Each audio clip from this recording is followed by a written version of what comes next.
Okay, we got some rough conditions on Route 6 right now.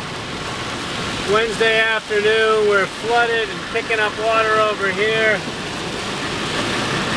Traffic crawling along.